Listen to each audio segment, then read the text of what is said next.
تمام احباب کو سلام۔ کل رات سے اس گروپ میں ایک بلا وجہ کی بحث چھڑی ہوئی تھی، جو شہزاد جمیل بھائی نے ایک کلپ بھیجا تھا، اس کے اوپر خرم مسعود صاحب نے کافی کچھ کہہ دیا۔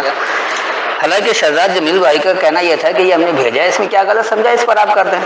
اس آیت کے حوالے سے کوئی بات ہوتی کہ یہاں پر آپ نے غلط سمجھا ہے تو بات سمجھ میں آتی۔ اب رہ گیا یہ کہ جو لوگ قرآن سمجھا رہے ہیں وہ اپنے آپ کو رسول کہہ رہے ہیں، یہ خرم مسعود بھائی کا کہنا ہے، تو بھائی اس میں کیا اعتراض ہے؟ پیغام دینے والا رسول ہی کہلاتا ہے۔ لیکن وہ یہ تو نہیں کہہ رہا کہ میرے اوپر وہی ہو رہی ہے، اس قرآن کو میرے اوپر آئے، اس سے پہلے نہیں تھا۔ قرآن کے پیغامات کو وہ دے رہا ہے، پیغام دینے والے کو رسول کہا جاتا ہے، یہ نہیں کہ اس کے اوپر وہی بھی نازل ہو رہی ہے، تو وہ خاتم النبیین کا انکار نہیں کر رہا ہے۔ اب چاہے میں ہوں یا کوئی اور ہے، جو بھی ہے، جو بھی قرآن سمجھا رہا ہے، وہ یہ نہیں کہہ رہا ہے کہ آپ میری اتباع کریں، وہ قرآن کی آیت کا حوالہ دے رہا ہے کہ اس آیت سے بات سمجھ میں آ رہی ہے، اگر آپ کی سمجھ میں آتا تو ٹھیک ہے، نہیں آتا تو کوئی زور زبردستی نہیں ہے، آپ اسے سمجھا دیں، اگر ہم غلط سمجھ رہے ہوں گے تو ہم اپنی اصلاح کر لیں گے۔ لیکن یہ کہنا ہے کہ کیونکہ 1500 سال سے ایسا ہوتا چلا آ رہا ہے اور یہ تواتر ہے اور اس وجہ سے ہم اسے مان لیں، تو یہ باپ دادا کی اتباع تو قرآن خود منع کر رہا ہے۔ تو میں اس وقت ابھی کسی قرآنی آیت کا حوالہ دینے کے بجائے صرف اس بحث کو سمیٹنے کے لیے کہ آئندہ اس گروپ میں اس طرح کے فضول بحث نہ ہو کہ جب بھی کوئی آپ آڈیو کریں یا کوئی ویڈیو دیں تو اس میں آیت کا حوالہ ہونا لازمی ہے، آیت کے حوالے سے بات کریں، زبانی جمع خرچ نہ کریں۔ باپ دادا کی اتباع کرنا قرآن نے منع کر رکھا ہے اور قرآن ہی یہ کہتا ہے کہ آپ اندھے بہرے ہو کر اسے نہیں مانیں۔ تو یہ چیزیں سب کو پتہ ہے کہ کہاں ہے، کس طرح سے۔ میں ابھی اس پر حوالے پر جاؤں گا تو بہت طویل بات ہو جائے گی، اب میں زیادہ طویل گفتگو کرنا نہیں چاہتا ہوں، لیکن اس کو سم اپ کرنا بھی ضروری ہے کیونکہ یہ انتہائی طویل بحث ہے اور گروپ کے لوگوں کا وقت ضائع ہوا اس سے اور کچھ نہیں ہوا۔ ہر ایک کے پاس قیمتی وقت ہوتا ہے، فضول آدمی کوئی نہیں بیٹھا ہوتا ہے، ہو سکتا ہے جو ریٹائر آدمی وہ فارغ بیٹھے ہوتے ہوں، لیکن باقی کام والے لوگ ہیں تو اتنا فضول وقت نہیں ہوتا ہے کہ بلا وجہ کی بحث میں الجھے رہیں۔ اب آ جائیے کہ حقیقت ہے کیا اور کس طرح سے بات ہو رہی ہے۔ تو میں ایک بات کی صرف وضاحت کر دوں کہ شہزاد بھائی نے جو ایک آیت دیا تھا 29 کی 45، گو کہ ان کے لحاظ سے اپنی اچھی تشریح تھی، میرا تھوڑا سا اس میں فرق ہے، حالانکہ میں اس کی وضاحت بہت پہلے کر چکا ہوں تو اس پر آنا نہیں چاہتا۔ میں بلا وجہ ویسے بھی بحث برائے بحث میں الجھتا نہیں ہوں، جس آدمی کی جو سمجھ میں وہ عمل کرے، ہر ایک آدمی اپنے اعمال کا خود جواب دے، نہ میں آپ کا جواب دوں گا نہ آپ میرے جواب دے ہوں گے، اللہ کے ہر ایک کو فردن فردن خود حساب دینا ہے، کوئی بھی کسی اور کا حساب نہیں دے گا۔ لہٰذا آپ جو سمجھیں گے اپنی عقل کے مطابق، اپنی فہم کے مطابق، میں جو سمجھوں گا وہ اپنی عقل و فہم کے مطابق، میں اپنے اعمال کا جواب دوں، آپ اپنے اعمال کا جواب دیں، نہ آپ کے بارے میں مجھ سے پوچھا جائے گا نہ میرے بارے میں آپ سے پوچھا جائے گا۔ اسی طرح ہر ایک کوئی اپنے اپنے اعمال کا پابند ہے، تو آپ جو مرضی سمجھتے رہیں، جو مرضی عمل کرتے رہیں، آپ سے کوئی زور زبردستی نہیں کہ جو ہم کہہ رہے ہیں آپ اسی کو مان لیں۔ السلام علیکم۔ پیغام کو درمیان میں روکنے کی روایت کو برقرار رکھتے ہوئے آپ سب سے یہ درخواست کرنی ہے کہ جن دوستوں نے ابھی تک ہمارے اس قرآن کی صحیح فہم دینے والے چینل کو سبسکرائب نہیں کیا ہے تو براہ مہربانی سبسکرائب کر لیں اور ساتھ میں گھنٹی کے بٹن کو لازمی آل پر دبائیں تاکہ آپ کو ہماری ہر آنے والی ویڈیو بذریعہ یوٹیوب نوٹیفیکیشن براہ راست آپ کو مل جایا کرے۔ شکریہ، بہت بہت شکریہ۔ اس کے علاوہ اگر قرآن کی باتیں جو اس چینل پر آپ سے شیئر کی جاتی ہیں سمجھ میں آ جائیں تو لائک کے بٹن کو بھی لازمی دبا دیا کریں تاکہ ہماری حوصلہ افزائی ہو اور پیغامات کو مزید خوب سے خوب تر بنایا جا سکے۔ ایک اور بات کہ ان پیغامات کو اپنے حلقہ احباب میں بھی ضرور شیئر کیا کریں تاکہ آپ سے تعلق رکھنے والے دوست بھی اس سے استفادہ کریں اور وہ بھی روایتی تراجم کے بغیر قرآن کو سمجھنے کے اہل ہو جائیں۔ شکریہ۔ اب پیغام کو آگے سنیں۔ میں پوری طویل بحث کرنے کے بجائے صرف اسی آیت کے حوالے سے بات کر لیتا ہوں کہ دراصل صلاۃ ہے کیا۔ اصل میں صلاۃ کو کمیونیکیشن بنا کر یہاں سے معاملہ گڑبڑ کیا گیا ہے۔ کمیونیکیشن کا مطلب رابطہ، تو رابطہ تو انسان 24 گھنٹے کسی بھی وقت کر سکتا ہے، جبکہ صلاۃ اجتماعی طور پر ہے، انفرادی نہیں ہے۔ صلاۃ کا مطلب ہی ہے کہ اکٹھے بیٹھ کر اللہ کی کتاب کو سمجھنا، یہ جو سمجھنا سمجھانا اکٹھے بیٹھ کر ہے، اور اس کے لیے کئی دلیلیں ہیں۔ ایک جگہ نہیں، سورہ جمعہ میں بھی یہی بات ہے کہ جب تمہیں پکارا گیا ہے تو وہ جمع ہونے کی جگہ ہے، جمع ہوں گے اس کے بعد وہاں صلاۃ ہوگا، اور صلاۃ جو دے رہا ہوتا ہے، جو سبق دے رہا ہوتا ہے تو وہ کھڑا ہو کر دیتا ہے، اس لیے سورہ جمعہ میں بھی آیا ہے کہ وَإِذَا تجارتاً أَوْ لَهْوًا انفَضُّوا إِلَيْهَا وَتَرَكُوكَ قَائِمًا، جب وہ تجارت وغیرہ دیکھتے تو تمہیں کھڑا چھوڑ جاتا ہے. تو سیدھی سی بات ہے کہ جو صلاۃ دے رہا ہے، جو صلاۃ پڑھا رہا ہے، وہ کھڑا ہو کر رہا ہے. یعنی اتلو ما اوحی من الکتاب، جو الکتاب میں وحی کی گئی اس کو سمجھا رہا ہے لوگوں کو. تو وہ شخص کھڑا ہو کر سمجھاتا ہے. جیسے آپ ایک کلاس روم کی شکل ہے، تمام اسٹوڈنٹ بیٹھے ہوئے ہیں، طالب علم سارے بیٹھے ہوئے، استاد کھڑا ہو کر بلیک بورڈ پر بتا رہا ہے. بلیک بورڈ نہ بھی ہو ویسے ہی کھڑے ہو کر بتا رہا ہو. نہیں، ایک فرد سامنے کھڑا ہو کر باقی پوری جماعت کو جو کچھ بتا رہا ہے. تو یہ ہے، تو اس میں بتانا ہے کہ اصل میں صلاۃ اللہ نے روزانہ 2 وقت دیا ہے، اور ان 2 وقتوں میں کرنا کیا ہے؟ اللہ کی کتاب میں جو وحی ہے اس کو سمجھ کر پڑھنا ہے. ایک تو سمجھائے گا اور اسے لوگ سمجھیں گے، اسی کو اللہ نے صلاۃ کہا ہے. یہ روزانہ 2 وقت ہے. اب اس صلاۃ کو اچھی طرح سمجھنے کے لیے کہ ممکن ہے شاید سمجھانے والا جو سمجھ کر کتاب کو پڑھا رہا ہے تمام افراد کو، ممکن ہے غلط سمجھ رہا ہو، تو اس پر کیا ہوگا؟ پھر حج ہوگا، یعنی حجت.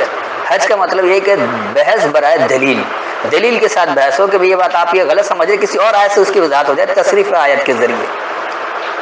تو یہ حج ہو جائے گا. تو جب حج آ جائے گا تو پھر آپ پختہ بات پہ پہنچ جائیں گے کہ صلاۃ میں ہمیں کیا مل رہا ہے. اب جو کچھ آپ کو صلاۃ میں ملا ہے، جو کچھ آپ کو سبق ملا ہے کہ اللہ کے احکامات کیا ہیں، جب وہ واضح ہو گیا، حج کے بعد واضح ہو گیا، اب آپ اس کو اپنے عمل سے فروغ دیں گے، اپنی زندگی میں ان احکامات پر عمل درآمد شروع کر دیں گے. اس کو اللہ نے زکوٰۃ کہا ہے. تو یہ آپ اپنے عمل سے اسے فروغ دیں گے، نشو نما دیں گے، پروان چڑھائیں گے، آگے بڑھائیں گے. اسی کو اللہ نے زکوٰۃ کہا ہے.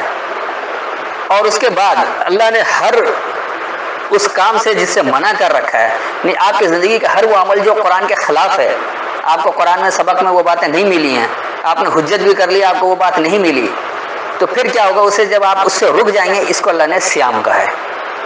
تو صلاۃ روزانہ 2 وقت ہے. صلاۃ میں اللہ کی کتاب کو سمجھ کر پڑھایا جاتا ہے، اور جب اس کے اوپر حج کرتے ہیں، حجت سے اس پر مکمل بحث کر لیتے ہیں، یہ حج کہلاتا ہے.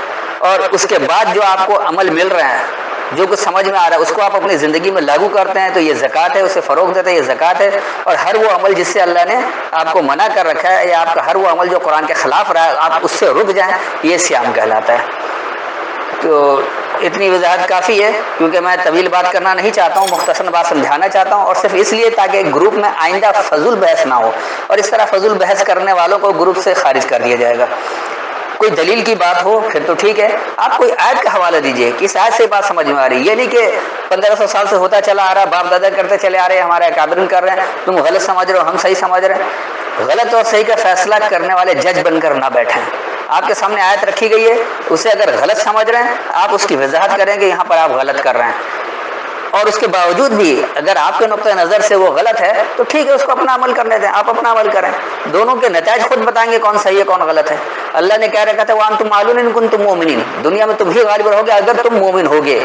تو اللہ قرآن میں جس کو مومن کہہ رہا ہے، دنیا میں ہمیشہ وہی غالب رہتا ہے. مومن کے 2 معنی ہیں، ایک تو ماننے والا اور دوسرا امن دینے والا. کیونکہ دنیا میں جو لوگ امن دیتے ہیں غالب وہی رہتے ہیں. اور ماننے کا مطلب یہ ہے کہ جب آپ اللہ کو ماننے والے ہوتے، اللہ کے احکامات پر عمل کرتے، تو آپ وہی عمل کر رہے ہوتے ہیں. ضروری نہیں کہ قرآن کو ہی مان کر. دنیا کے مختلف لوگ، جیسے آج اگر امریکہ غالب ہے تو امریکہ بے شک آپ کے قرآن کو نہیں مان رہا ہے، وہ اللہ کی کتاب کو نہیں مان رہا، اللہ کے کلام کو نہیں مان رہا، لیکن اللہ کو تو مان رہا ہے. وہ بھلے بائبل کے حوالے سے مان رہا ہو، کسی اور کتاب کے حوالے سے مان رہا ہو، اس میں ملاوٹ ہے، اس میں شرک ہو چکا ہے، وہ ایک الگ مسئلہ ہے. لیکن اللہ کو مان تو رہا ہے، اور وہ ہر وہ عمل کر رہا ہے، ہمیشہ سچ بول رہا ہے، ناپ تول میں کمی نہیں کر رہا ہے. اللہ نے جو احکامات دے رکھے ہیں، لوگوں کا مال ناحق نہیں کھا رہا ہے، کسی کا غصب نہیں کر رہا ہے، تو اللہ نے جو کرنے والے کام دیے ہیں وہ تو زندگی سنوارنے والے ہیں. اللہ نے ہر وہ عمل کرنے کو کہا جس میں اکثریت کا فائدہ ہے. تو اکثریت کے فائدے والے کے کام کیا ہے؟ جو انسانیت کو فائدہ دے، نفع دے، انسانیت کے لیے کام آئے. اب چاہے کسی کے لیے برا ہو. کفار مکہ بھی تو اسی بات کے دعوے دار تھے کہ دین ابراہیمی کے تو ہم پیروکار ہیں، محمد تم کون سا نیا دن لے کر آ گئے. انہوں نے کب انکار کیا تھا کہ ہم اللہ کو نہیں مانتے، لیکن وہ اسی طرح مانتے تھے جیسے آج حدیثوں کے نام پر ملاوٹ کر دیا، سنت کے نام پر، تواتر کے نام پر ملاوٹ کر کے غلط عمل کر رہے ہیں، اللہ کی طرف منسوب کر رہے ہیں. اس کو اللہ نے کہا کہ افتراء علی اللہ الکذب، تم اللہ کے اوپر بھی جھوٹ بہتان باندھتے ہو. تو یہ جھوٹ بہتان باندھ کر کفار مکہ بھی وہی عمل کرتے تھے کہ ہم اللہ والے ہیں، تم کون سا نیا دین لے آئے. تو محمد نے یہی جواب دیا تھا کہ تم دین ابراہیم کے پیروکار نہیں ہو. دین ابراہیم تو یہ ہے جو اللہ بتا رہا ہے، اللہ کے کلام میں دیکھو. اللہ کے رسول نے بھی یہ نہیں کہا کہ میں کوئی نیا دین دے رہا ہوں، وہی دین ابراہیمی ہے. تم نے اس میں جو ملاوٹ کر رکھا ہے اس کو ہٹا رہے ہیں، جو تم نے شرک کر رکھا ہے اس کو ہٹا رہے ہیں۔ وہ کوئی بت پرستی نہیں تھی، یہ ایسے ہی اماموں کے اور اپنے اپنے اکابرین کے اقوال پر اور اتنے عرصے سے چلا آ رہا ہے، وہ 1000 سال سے چلا آ رہا ہے، 5000 سال سے چلا آ رہا ہے، ان کے بھی یہی باتیں تھیں۔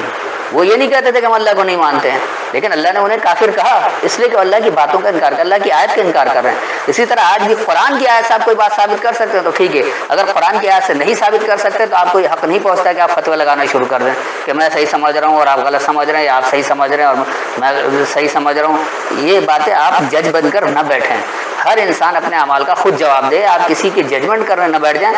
آپ کا جو تصور آپ اپنا پیش کر دیں، لیکن قرآن آیت کے حوالے سے، اکابرین کے حوالے سے اور فضول باتوں کے حوالے سے نہیں۔ یہ ادبی مجلس نہیں ہے، یہ گروپ ہے یہ قرآن کے نام پر اور اس میں درس ہے، تو کوئی بھی بغیر آیت کے بات اس میں نہ کرے۔ رہ گیا جو یہ 29 کی 45 ہے، تو اس میں لفظ یہی کہ اتلو ما اوحی من الکتاب، سمجھ کر پڑھو جو حکم کیا گیا ہے الکتاب میں۔ الکتاب سے ہی آپ کو وہی سمجھ میں آتی ہے، اسی کو سمجھ کر پڑھنا ہے۔ تو کیا ہوگا؟ واقعی مثلات، یعنی اٹھو اس سبق کو، یہ ہے سبق کی تفصیل ہے اصل میں، کہ اللہ نے الکتاب میں جو وحی کیا ہے اس کو سمجھ کر پڑھنا پڑھانا جو ہے، یہی ہے صلاۃ کے لیے اٹھنا۔ تو ان الصلاۃ تنہی عن الفحشاء والمنکر، تو بے شک یہ جو سبق ہے آپ کو، یہ آپ کو باز رکھے گی۔